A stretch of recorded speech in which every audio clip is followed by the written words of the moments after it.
Hey guys, so you can see we're back at the farm. I have my gloves. I have some pillowcases to use. What happened is that this tree, during the winter we had so much snow. The snow was so high that the voles were able to climb up onto the trunk of the tree and kill it. I have saved trees before that have been damaged like this, but never this bad. Always there was at least one strip of bark up and down. So this one has been completely girded, which means that all the way around, which kills trees. Always before I had one strip, and then I'll show you how I fix it, how I protect it, and we'll just do our best. This tree wants to stay alive. It's trying to blossom out, but that doesn't mean that it will be able to survive hot sun and dry wind. So she actually made a really nice little cage here to try and protect it, and I'll put that back on once I have fixed this. I'm going to cut this support. This tree has been supported for long enough. If I can find my knife. Usually I prefer a Leatherman, but this is an apple tree. It is a semi-dwarfing apple tree. And what I'm going to do, that one, even this one's pretty bad. I'm tempted to go and I don't know. I'm not sure what to do about that particular spot. But what I'm doing is I'm covering the bark.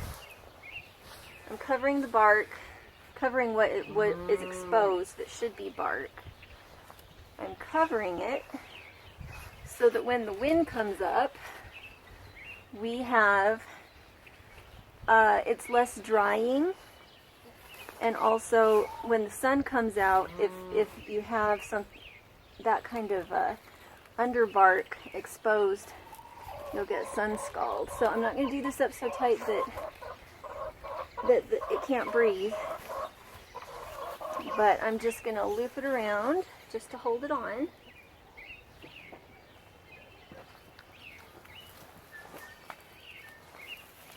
And then we will leave it on until after fall. And I have two more that this happened to. So that's just too bad that happened. It could have been the rabbit. It's just really hard to know. It's hard to know what did it. So it doesn't have to be perfect. If it was voles, they can't get up here now. If it was the rabbit, she can't get in there now. So, good job. On to the next one. Okay, so this one is a little different. It has really low-lying branches, and the branches themselves have been damaged. I'm kind of thinking I need to just come in and clip these branches. This is not the first time this tree's been damaged. This is the second time this tree's been damaged. It's a good little producer. I'm a little worried if I take out too many branches, that we're going to have, that the whole tree will die. So from here up, it looks to be okay. But everything else just looks awful. I think I'm going to clip it. So I'm going to trim up just the ones on the bottom that are already making my life a little harder.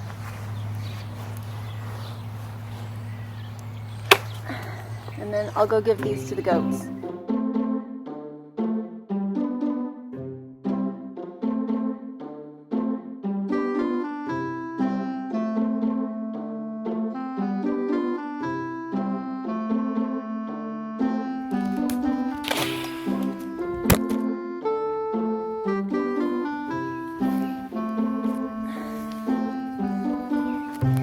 Keep in mind that I'm not trimming for fruit. Right now I'm trimming for tree survival. And I have done this before. You don't have to do it this way.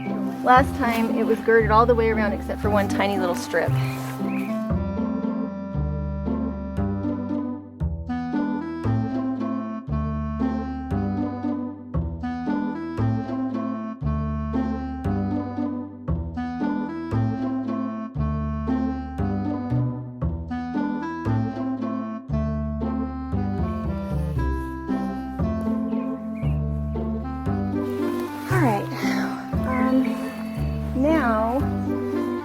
kind of trying to decide if I want to tear the fabric up into strips or if I want to just try and put the whole pillowcase around. The thing is, I do want the fabric to be up close to the tree and not leave an air gap. So it sounds like what I want is to cut it into some strips. So that is what I will do. Best place to get fabric is just like old sheets. I use it to make my girls' dresses, and you can get it at the secondhand store for super cheap. This knife is not as sharp as my normal knife. I just grabbed it out of the cart.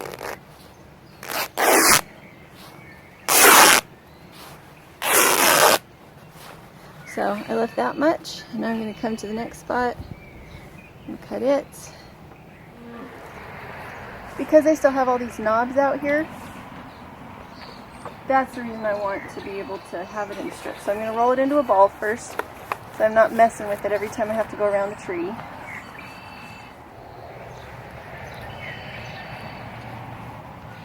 And I do it up pretty snugly because I don't want it to be gapping. Sometimes.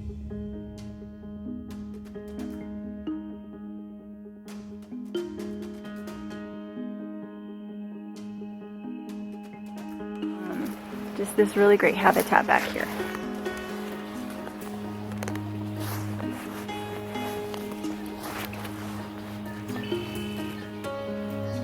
And from drying out too much. So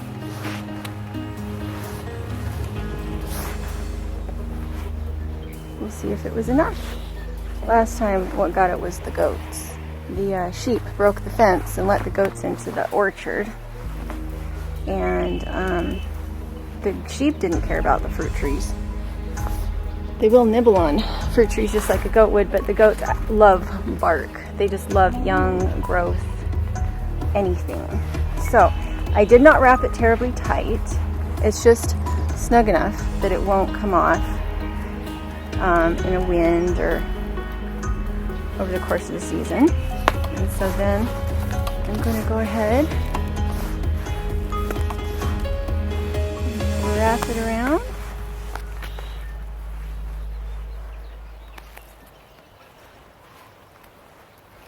And then I'm going to go, just in case it was the rabbit, I'm going to go get a little bit of wire. Now, you see how this here is raised? Any fencing I put down, if it is the rabbit, she'll be able to get under that if she wants to. So I need to go clean all this up first. And then I will come rake this away just a little bit so that I can get this cage around it. There's the culprit. Right there. Hello, culprit.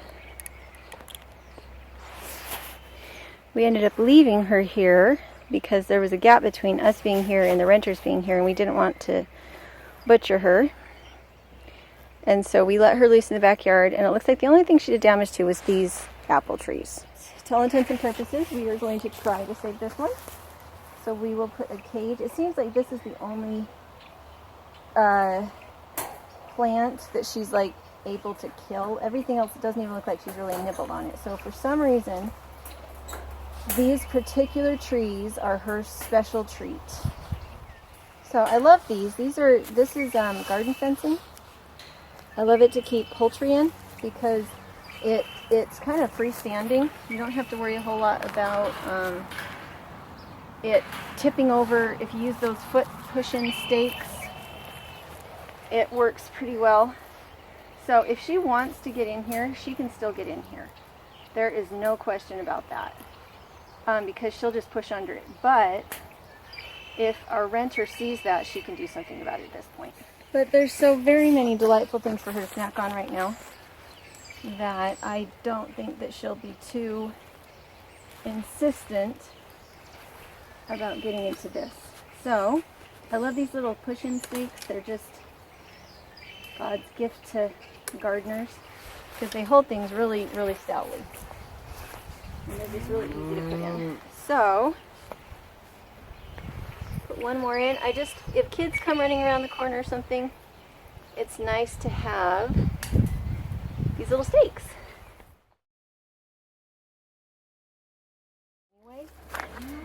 And I don't want them producing fruit this year where they will have been through a bit of stress.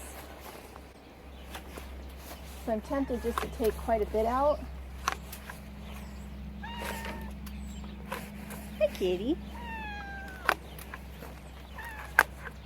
And yes, trimming them back at this time of year it depends on what kind of fruit tree it is, whether or not you want to trim it back in spring. What's she doing? You're such a fat kitty. And if I had rabbits right now, I would take these to the cages and let the rabbits eat them, but I don't have rabbits, so I'm saving some of them for the goats. And the rest I'm just going to lay down as more mulch. Last time I did this, I used a full bed sheet. Like, I just took a twin size sheet and wrapped it all the way around. And I'm really happy with my renter because she saw the damage and was proactive.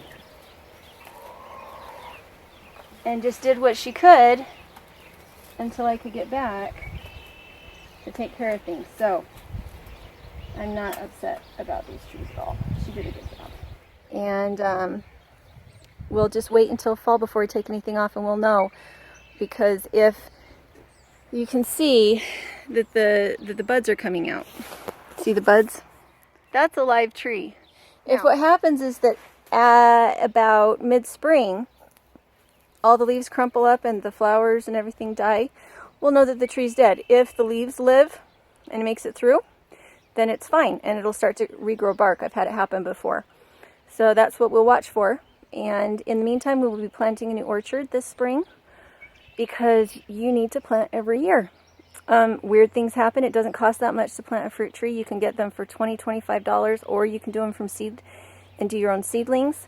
But always plant something every year because weird things happen and plants die, and you need to kind of hedge your bets by not having that only one-time planting. Okay, this is the tree that I saved last year. This little tiny piece right here that's as wide as my finger, that was the only piece of bark left. And I wrapped it in a twin size sheet. So all of this is bark that grew back. You can see how it split there. So that is actually the core. That side there is actually the core of the tree.